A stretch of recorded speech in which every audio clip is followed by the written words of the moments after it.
Adema, a very quick one.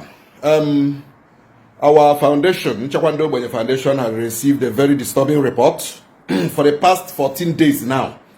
The former House of Assembly member representing also LGA, not the male where, Stainless, Maria Stainless. We received a very disturbing report that the Tiger Base, on the orders of the state government, Garaga Burie, accusing him of sponsoring unknown gunmen, ESN, Bobo Tibo, Norso.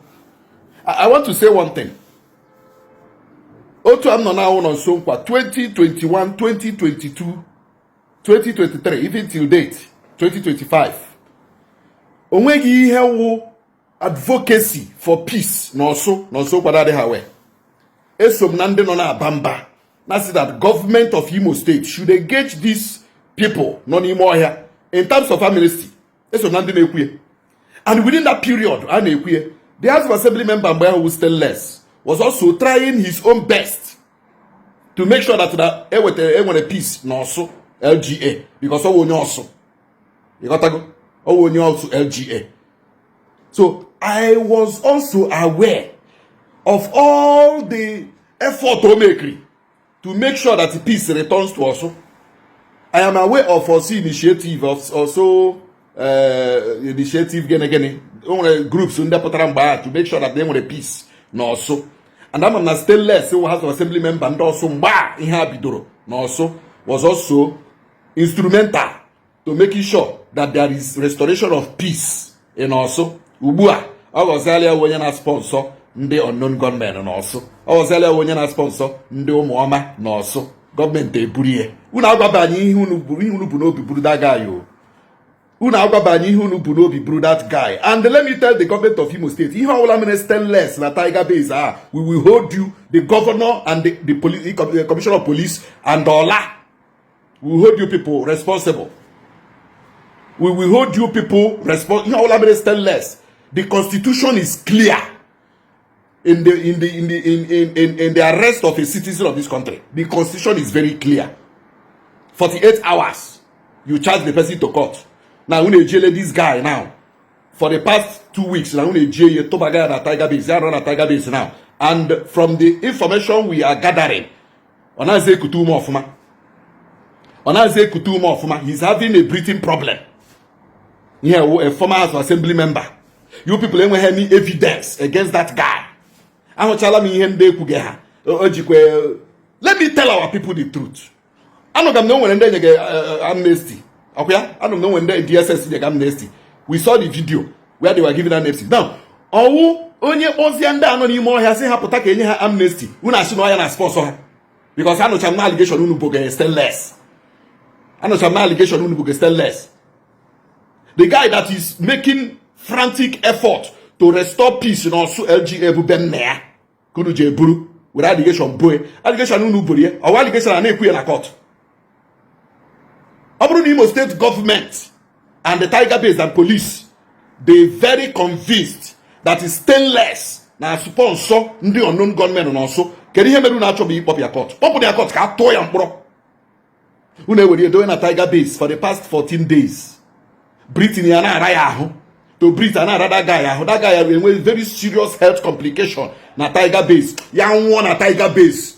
Then I want a Tiger Base, I want a Tiger Base, Abu no Kete, but I never who no Kete because we are piling up your list. Then you want a Tiger Base, I list, huh? Oh, Onye Zogunu, Monye Zogunu. I'm talking of Tiger Base, Monye Zogunu. Now, very soon, I'll happen. I want one by one. Unu get Jenna court. Kuo hinu mi hende unu unu. Ka ihe mekwe stainless na Tiger Base Ola.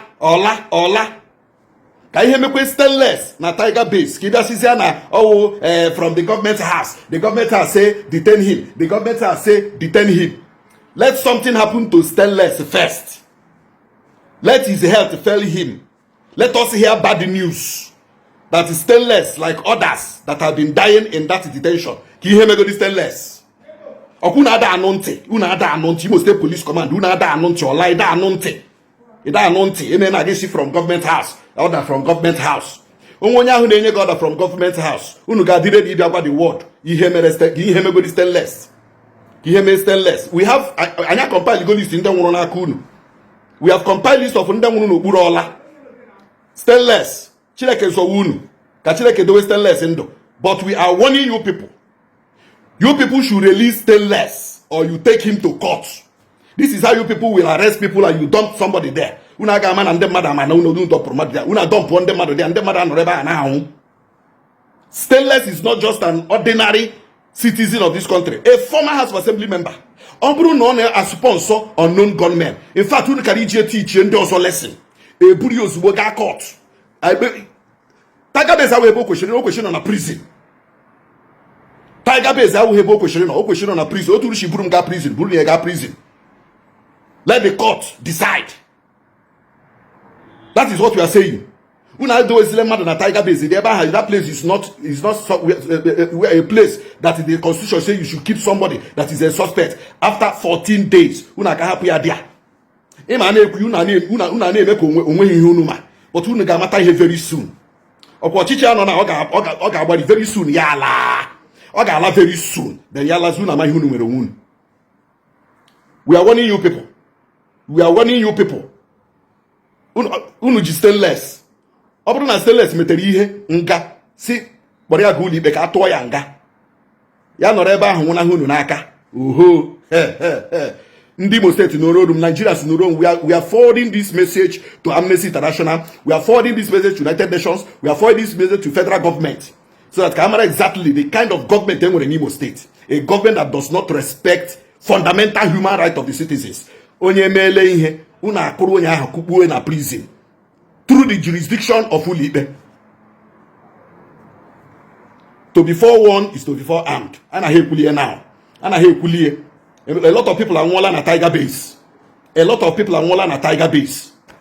Case here, we have not finished it. Ihe meela stainless na Tiger Base. Ihe meela stainless na Tiger Base. The governor aga alabụrụ ya. Ola ega alabụrụ ya. Commissioner of Police aga alabụrụ ya. Ọkwa ka unu dị aware. Ndị Imo ka unu dị aware. Nigerians ka unu dị aware. Mba ụwa ka unu dị aware. The constitution is very clear. Arrest somebody under 48 hours, sue the person to court, allow the court to do their job. That is what the constitution says. That is what the constitution says.